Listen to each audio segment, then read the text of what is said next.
మూకం కరోతి వాచాలం పంగుం లంఘయతే గిరిం యత్కృపాతమహం వందే పరమానందమాధవం.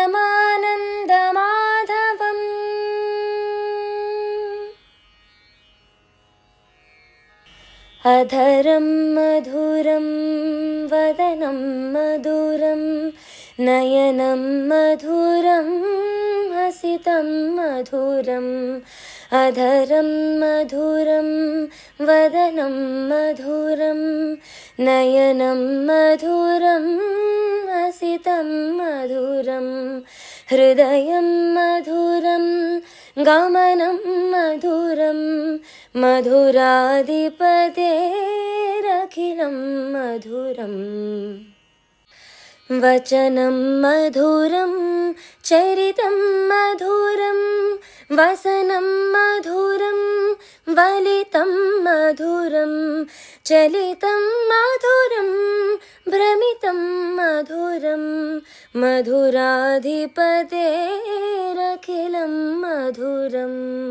వేణుర్మధురో రేణుర్మధురః పాణిర్మధురః పాదౌ మధురౌ. వేణుర్మధురో రేణుర్మధురః పాణిర్మధురః పాదౌ మధురౌ.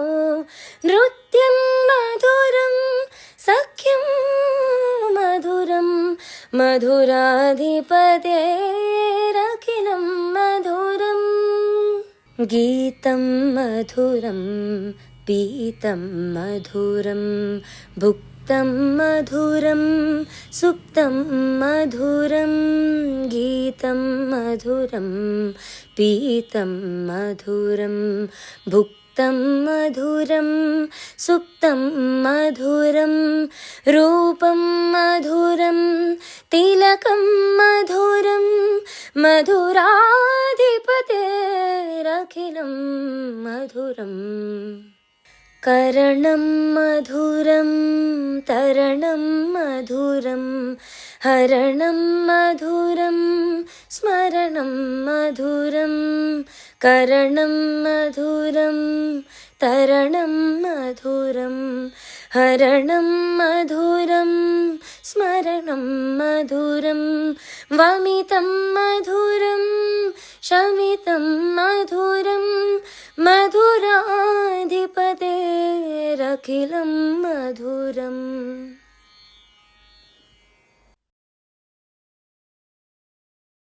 శ్రీ శ్రవణ ఛానల్కి శ్రోతలందరికీ మరొకసారి స్వాగతం.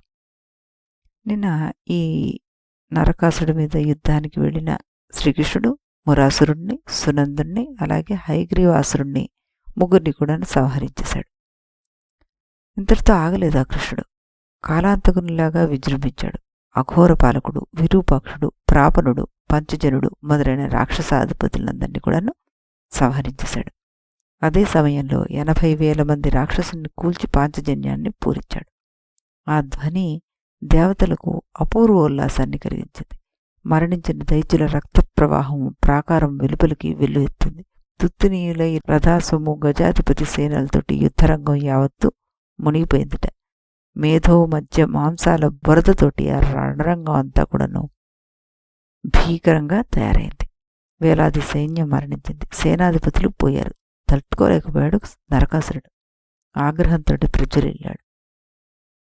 దంతాలను పటపట్లాడించేశాడు. సకల ఆయుధాలతోటి సంగ్రామానికి సన్నిధుడయి ముందుకురికాడు. యుద్ధరంగంలో కృష్ణుని చూశాడు. వికటాట్టహాసం చేశాడు. అన్నాడిలాగా, కృష్ణ, నన్ను తక్కువ అంచనా వేస్తున్నావు. నేనెవరో తెలుసా? దేవేంద్రుణ్ణి ఓడించాను, దిక్పాలకుల్ని ఓడించాను, మహావీరుణ్ణి. గొప్ప గొప్ప వీరులే నాతో తలపడలేక తోకముడిచారు. నువ్వెంత, నీ బలపరాక్రమాలెంత అన్నాడు. నరకాసురుణ్ణి సత్యాదేవి కోపంగా చూసింది. శాంతించు అన్నట్లుగా కళ్ళతోనే సైగ చేశాడు కృష్ణుడు. నువ్వు యుద్ధరంగానికి వచ్చావా, విహారయాత్రకి వచ్చావా? ఈ పక్షి ఏమిటి, ఆ పద్మజాక్షి ఏమిటి అంటూ నవ్వాడు నరకాసురుడు. ఇదిగో నిన్ను ఈ క్షణమే కూల్చి ఆ పద్మజాక్షిని చేపడతాను, దమ్ముంటే కాచుకో అన్నాడు. సరే అన్నట్టుగా సన్నగా నవ్వాడు కృష్ణుడు. అన్నాడు ఇలాగా, నేను విహారయాత్రకైతే రాలేదు, నీతో యుద్ధానికి వచ్చాను. ఈవిడ పేరు సత్యభామ, నా ప్రేయసి. ఈ పక్షి ఖగేంద్రుడు గరుడు. ఇతడు నా వాహనం. మేమంతా నేను సంహరించడానికి ఇక్కడికి వచ్చాం. నీ మరణం తథ్యం. ఏమైనా చెప్పదలుచుకుంటే చెప్పుకో అన్నాడు. చెప్పడానికేముంది? నీతో యుద్ధం నేను కోరుకున్నదే. ఏనాటి కోరుకో నేటికి తీరుతోంది. చాలా అదృష్టవంతుడు నేను. ఇక నీ శక్తి సామర్థ్యాలను నువ్వు ప్రదర్శించు, నేను తిరగిస్తాను. ముందు ఈ సంగతి తెలుసుకో. నా పాలన బడిన వాడెవరూ ప్రాణాలతో బతికి బయటపడలేదు అన్నాడు నరకాసురుడు.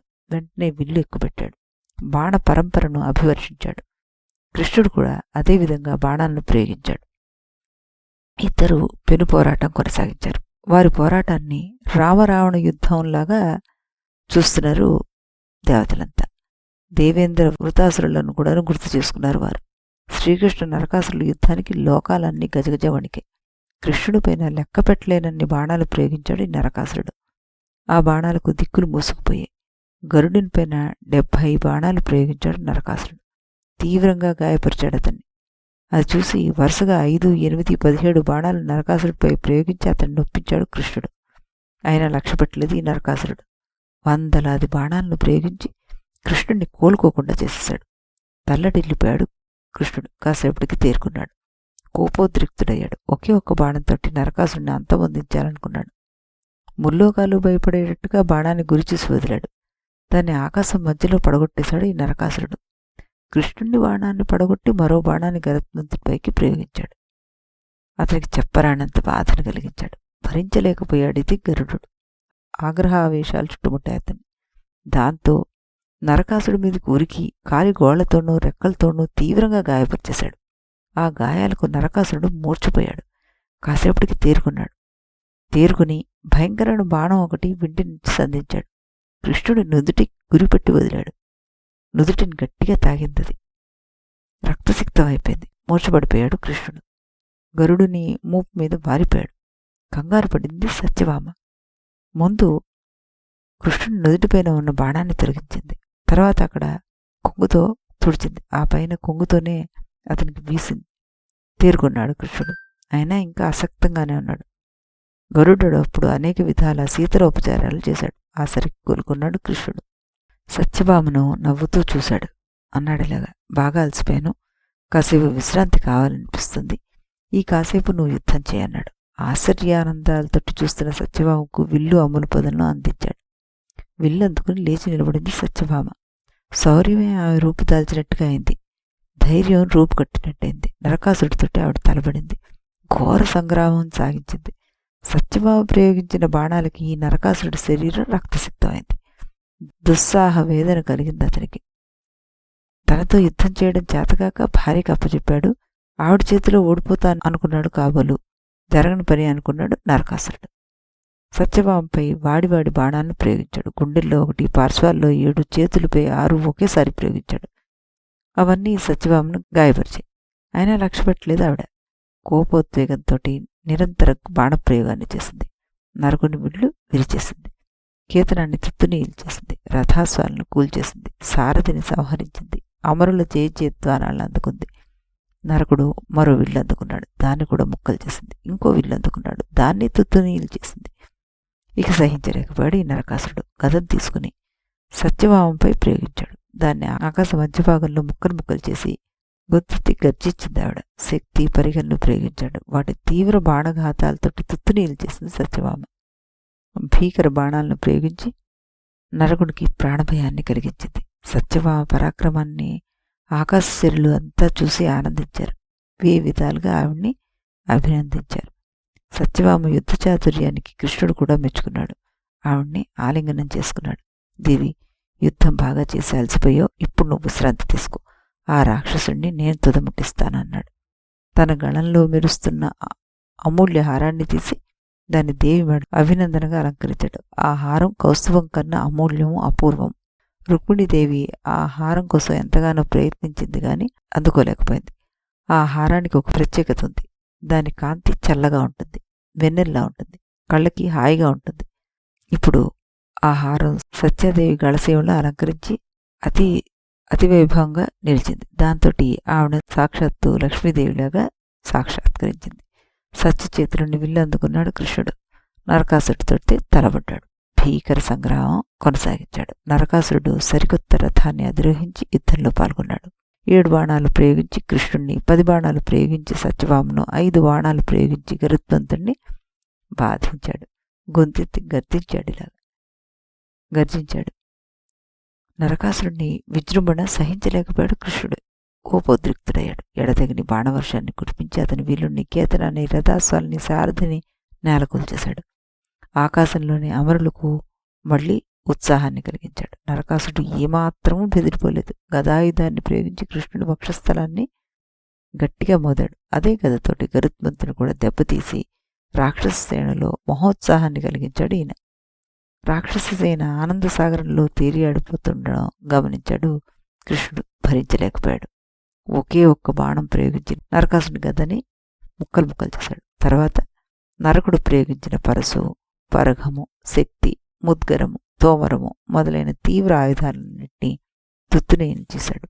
ఆయుధాలు అయిపోయి చెట్లని, శిలల్ని ఆశ్రయించాడు ఈ నరకుడు.